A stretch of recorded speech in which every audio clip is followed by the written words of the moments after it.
अस्सलाम वालेकुम नाज़रीन। अब हमें ये तो पता चल गया कि हमें सिम्टम्स ऐसे कोई हो रहे हैं कि शायद हमें डायबिटीज़ हो, हमें डायबिटीज़ चेक करना है कि नहीं, या अगर हम एट रिस्क हैं तो हमें चेक करने की ज़रूरत है कि हमें डायबिटीज़ तो कहीं नहीं है।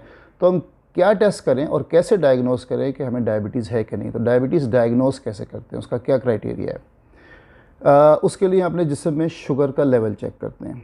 हम अपनी शुगर फास्टिंग स्टेट में चेक कर सकते हैं। याद रखिएगा कि फास्टिंग डायबिटीज़ में डायग्नोसिस के लिए फ़ास्टिंग हमें 8 घंटे की चाहिए, 12 घंटे की ज़रूरत नहीं है। वो कोलेस्ट्रॉल के लिए हमें 12 घंटे चाहिए होती है, but to diagnose diabetes in fasting state for fasting blood sugar 8 घंटे की फास्टिंग काफ़ी है। हम अपनी रैंडम ब्लड शुगर यानी खाने के 2 घंटे बाद वाली शुगर चेक कर सकते हैं। हम अपना HbA1c ब्लड टेस्ट करा सकते हैं, हीमोग्लोबिन A1c, जो पिछले 3 महीने का एक जनरल एवरेज हमें दे देता है कि हमारी शुगर में, हमारे जिस्म में, हमारे खून में पिछले 3 महीने में शुगर का क्या रेंज रहा है, कहीं वो बढ़ी भी तो नहीं है। और हम एक ओरल ग्लूकोज टॉलरेंस टेस्ट करा सकते हैं, जो हमें ये बता सकता है कि हमें डायबिटीज़ है कि नहीं है। अब इससे पहले कि हम इन टेस्टों पर आएँ, हम 3 बातें समझ लें।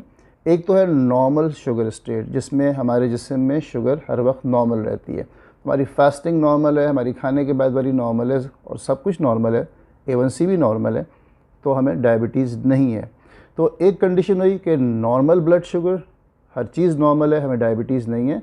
फिर हमने जैसे बात की कि टाइप 2 डायबिटीज़ ग्रेजुअली बढ़ती है, आहिस्ता आहिस्ता बढ़ती है और पीरियड ऑफ ईयर्स बढ़ती है कभी कभार। तो ये सारी तब्दीलियाँ, चाहे वो फास्टिंग शुगर का हाई होना हो, चाहे वो रैंडम का हाई होना हो, चाहे वो 3 महीने के एवरेज का हाई होना हो, वो आहिस्ता आहिस्ता आहिस्ता बढ़ करके डायबिटीज़ रेंज में दाखिल होता है। तो नॉर्मल से लेकर डायबिटीज़ के दरमियान एक फ़ेज़ है जिसे हम कहते हैं प्री डायबिटीज़, यानी अभी हमें डायबिटीज़ हुई तो नहीं, लेकिन हमारा risk of developing type 2 diabetes बढ़ रहा है और अब फिर हम डायबिटीज़ की तरफ जा रहे हैं और फिर हम डायबिटीज़ की तरफ पहुंच जाते हैं। तो ये वो टाइम जो कि कुछ लोगों में कुछ महीनों से लेकर के कुछ लोगों में सालों तक का हो सकता है, जिसमें हम डायबिटीज़ की तरफ बढ़ रहे होते हैं, यानी हमारा शुगर कंट्रोल का सिस्टम वीक हो रहा होता है। हमें डायबिटीज़ डेवलप क्यों होती है, इसके मैकेनिज्म में भी हम अगली किसी वीडियो में बात करेंगे, वो इंटरेस्टिंग है बहुत। लेकिन हमें डायबिटीज़ डेवलप हो रही थी कि हमारे जिस्म में इंसुलिन काम करना कम कर देती है, हमारे जिस्म में इंसुलिन के ख़िलाफ़ मुदाफ़त पैदा हो जाती है, या हमारे पेनक्रियास के बीटा सेल जो कि इंसुलिन सिक्रीट कर रहे होते हैं वो वीक होने लगते हैं, वो इंसुलिन इतनी अच्छी सिक्रीट नहीं कर पाते। और जैसे जैसे ये दोनों प्रोसेस बढ़ता जाता है हम डायबिटीज़ का शिकार हो जाते हैं। लेकिन कुछ अर्से तक हम एक प्री डायबिटिक फ़ेज़ में रहते हैं। तो ये डायबिटीज़, प्री डायबिटीज़ और नॉर्मल शुगर लेवल्स क्या हैं? Normal sugar level fasting is less than 100 और खाने के 2 घंटे बाद वाला random sugar 2 hours after meal is less than 140। तो अगर हमारी फास्टिंग शुगर 100 से नीचे है और हमारी खाने के बाद वाली 2 घंटे बाद वाली शुगर 140 से नीचे है, तो हमें डायबिटीज़ नहीं है, हमारा डायबिटीज़ कंट्रोल मैकेनिज्म फ़िलहाल नॉर्मल है। अगर हमारी फास्टिंग 100 से लेके 125 तक है तो हमें प्री डायबिटीज़ है, यानी अब हमारा डायबिटीज़ कंट्रोल का मैकेनिज्म वीक हो रहा है। अगर हमारी खाने के बाद वाली शुगर 140 से लेके 199 तक है, नॉर्मल से बढ़ के है लेकिन इतनी नहीं बढ़ी हुई, तो हमें प्री डायबिटीज़ है। तो fasting between 100 and 125 and random 2 hours after meal between 140 and 199 is pre diabetes. हमारा सिस्टम वीक हो रहा है, हम डायबिटीज़ की तरफ जा रहे हैं। डायबिटीज़ क्या है? फास्टिंग शुगर अब 126 और अबव, और रैंडम यानी खाने के 2 घंटे बाद वाली शुगर 200 या उससे ऊपर, तब हमें प्रॉपर फ्रैंक डायबिटीज़ है। HbA1c अगर 5.7 से नीचे है तो हमें डायबिटीज़ नहीं है। कुछ स्कूल्स ऑफ थॉट 5.4 रखते हैं उसे, लेकिन जनरली 5.7 या उससे नीचे, 5.7 से नीचे हमें डायबिटीज़ नहीं है, यानी हमारी शुगर अभी ऐसी रेंजेस में नहीं रह रही कि जो कि डायबिटीज़ की तरफ जाने का रुझान शो कर रही है। 5.7 से 6.4 के दरमियान अगर हमारा HbA1c है तो इसका मतलब ये है कि हम डायबिटीज़ की तरफ बढ़ रहे हैं। जितना हाई है उतना हम ज़्यादा आगे तक जा चुके हैं सफ़र में।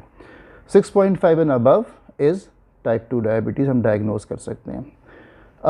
अच्छा, चौथा टेस्ट यहाँ बता दूँ कि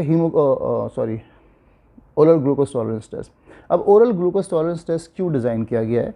वो इसलिए किया गया है कि जैसे हम रैंडम की बात करते हैं, रैंडम शुगर की, अब रैंडम शुगर 2 घंटे बाद वाला किस पेशेंट ने क्या खाया हुआ है उस पर डिपेंड करेगा उसकी शुगर कितनी बढ़ गई खाने के बाद। किसी ने ज़्यादा कोई कार्ब कंटेंट वाली चीज़ खा ली, ज़्यादा मीठा खा लिया तो उसकी शुगर ज़रा ज़्यादा बढ़ जाएगी। किसी ने कम खाया हुआ था तो उसको डायबिटीज़ की टेंडेंसी होने के बावजूद शुगर लेवल 2 घंटे बाद कम आ सकती है। तो इस चीज़ को हम स्टैंडर्डाइज़ कैसे करें? फास्टिंग को तो हमने स्टैंडर्डाइज़ कर लिया बाई डूइंग और checking sugar in fasting state after 8 hours of fasting. लेकिन रैंडम को फिर हम कैसे स्टैंडर्डाइज़ करेंगे? उसके लिए oral glucose tolerance test design किया गया, जिसमें हम एक fixed carbohydrate dose load patient को देते हैं, पिलाते हैं, और उसके फिर हम 1 घंटे बाद 2 घंटे बाद शुगर चेक करते हैं और देखते हैं कि शुगर कहाँ गई। तो हर पेशेंट को एक स्टैंडर्डाइज तरीका है शुगर चेक करने का। तो ओरल ग्लूकोज टॉलरेंस टेस्ट में भी यही है कि अगर खाने के उस शुगर लोड के 1 और 2 घंटे बाद शुगर हमारी नॉर्मल रह रही है, 140 से नीचे रह रही है तो हमें डायबिटीज़ नहीं है, 140 से 199 के दरमियान रह रही है तो हमें प्री डायबिटीज़ है, और 200 या उससे ऊपर चली जाती है तो हमें डायबिटीज़ है। तो ये 4 टेस्ट हैं।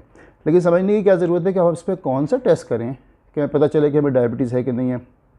मोस्टली हम जो सबसे कॉमनली करते हैं वो फास्टिंग करते हैं। रैंडम जनरली बहुत अच्छा टेस्ट नहीं है, अनलेस के किसी को सिम्टम्स हैं तो हमने रैंडम करा लिया का अंदाज़ा हो गया, वरना रैंडम स्टैंडर्डाइज टेस्ट नहीं है। रैंडम अगर किसी को शुगर ज़्यादा है और वो पॉजिटिव आ गया, यानी 200 से ऊपर आ गया, तो हमें पता चल गया इसको डायबिटीज़ है। लेकिन अगर किसी को अभी कम रुझान है तो डिपेंडिंग ऑन उसने क्या खाया अपने खाने में, वो इतना एक्यूरेट हमें रिज़ल्ट नहीं देगा। तो हमारे पेनक्रियाज कितनी अच्छी इंसुलिन सिक्रीट कर सकते हैं टू अ ग्लूकोज लोड, यानी हमारे जिस्म में एक ग्लूकोज का लोड गया, उसको कंट्रोल करने के लिए पेनक्रियाज में कितनी सलाहियत है कि फ़ौरन इंसुलिन सिक्रीट करे और शुगर कंट्रोल कर ले। उस मैकेनिज़्म को टेस्ट करने का जो सबसे बेस्ट तरीका है वो ओरल ग्लूकोज टॉलरेंस टेस्ट है। लेकिन ये क्या चेक करता है? ये चेक करता है कि जिसमें शुगर गई तो पेनक्रियाज कितनी अच्छी इंसुलिन सिक्रीट कर सकते हैं। फास्टिंग स्टेट में शुगर कैसी कंट्रोल हो रही है उसका बेस्ट तरीका है, और वो ज़्यादातर ना सिर्फ इंसुलिन सिक्रीशन की कैपेसिटी को डिटेक्ट करता है बल्कि इंसुलिन रेजिस्टेंस हमारे जिस्म में कितनी है उसको डिटेक्ट करता है। क्योंकि 8 घंटे फास्टिंग के बाद हमारे पेनक्रियाज को कोई ज़रूरत नहीं पड़ती इस बात की कि एकदम से इंसुलिन निकाले और शुगर कंट्रोल करे, क्योंकि कोई नई शुगर जिससे में दाखिल नहीं हो रही होती, हम फास्टिंग स्टेट में होते हैं। और उस वक्त जनरली हमारी शुगर हाई उस वक्त होती है जब हमारे जिस्म में इंसुलिन रेजिस्टेंस ज़्यादा है, यानी जो थोड़ी बहुत इंसुलिन उस वक्त सिक्रीट हो रही है टू बैलेंस द शुगर जो भी जिस्म में है, वो बेचारी अगर काम नहीं कर पा रही है बहुत अच्छा बिकॉज ऑफ इंसुलिन रेजिस्टेंस, तो शुगर हमारी फास्टिंग स्टेट में इनिशियली इन डायबिटीज़ हाई होती है। कहने का मकसद ये है कि ये डिफरेंट मैकेनिज़म्स को भी चेक कर रहे हैं, और हर पेशेंट में डिफरेंट मैकेनिज़्म डिफरेंट लेवल पे एक्टिवेट हुआ होता है डायबिटीज़। तो किसी एक टेस्ट से हम कंफर्म ये नहीं कह सकते कि हमें डायबिटीज़ है या नहीं है। जैसे किसी की हमने फास्टिंग चेक की और वो ठीक आ रही है, उसको इंसुलिन रेजिस्टेंस तो इतनी नहीं है, लेकिन उसका रैंडम शुगर रिस्पॉन्स इतना अच्छा नहीं है, तो अगर हम फास्टिंग चेक करेंगे तो हो सकता है ठीक आए, लेकिन हम ओरल ग्लूकोज टॉलरेंस टेस्ट करेंगे तो हो सकता है उसकी 2 घंटे की शुगर बढ़ी भी है, क्योंकि उसका उनके पेनक्रियाज के बीटा सेल इतनी अच्छी इंसुलिन सिक्रीट नहीं कर पाते to a load of sugar. या हमने ओरल ग्लूकोज टॉलरेंस या हमने रैंडम शुगर तो चेक की 2 घंटे बाद, लेकिन वो ठीक आई, लेकिन किसी की फास्टिंग शुगर बढ़ी हुई आई, इसलिए कि उस शख्स में इंसुलिन रेजिस्टेंस ज़्यादा है। तो कोई एक टेस्ट जो है हर डायबिटीज़ को डिटेक्ट ही कर सकता है। यानी हमारी फास्टिंग अगर नॉर्मल है तो डजंट मीन कि हमें डायबिटीज़ नहीं है, हो सकती है, एटलीस्ट प्री डायबिटीज़ तो हो ही सकती है। या अगर हमारी रैंडम शुगर नॉर्मल है तो हमारी फास्टिंग हाई हो सकती है। इसी तरह HbA1c जो हम चेक करते हैं वो 3 महीने का एवरेज है। तो फ़र्ज़ करें वो नॉर्मल है लेकिन फास्टिंग किसी की हाई है, वो कैसे हो सकता है? जब 3 महीने का एवरेज, अगर फास्टिंग हाई आ रही है तो 3 महीने का एवरेज भी हाई आना चाहिए, लेकिन ऐसा हो सकता है। वो क्यों? कि किसी की फास्टिंग थोड़ी सी आई है, प्री डायबिटिक या बॉर्डरलाइन डायबिटीज़ रेंज में है, लेकिन उसकी सिर्फ फास्टिंग हाई रहती है, लेकिन बाकी खाने के बाद वाली वो बड़ी अच्छे कंट्रोल में रहती है, तो उसका एक एवरेज है वो इतना बुरा नहीं आएगा।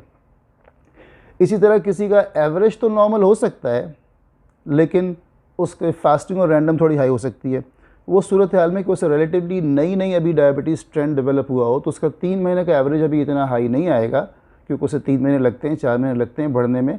लेकिन उसे डायबिटीज़ अगर पिछले 1-8 महीने में ग्रेजुअली डेवलप हुई है और उसका हमने फास्टिंग या रैंडम चेक किया तो वो हाई आ सकता है। तो कोई एक टेस्ट नहीं बता सकेगा कि हमें डायबिटीज़ एग्जैक्टली है भी कि नहीं। सबसे बेस्ट टेस्ट उस लिहाज से अगर देखें तो ओरल ग्लूकोज टॉलरेंस टेस्ट होता है, क्योंकि उसमें हम एक फास्टिंग शुगर भी चेक करते हैं और फिर हम एक स्पेसिफिक लोड दे के देखते हैं कि 1 और 2 घंटे बाद शुगर कितनी बढ़ती है।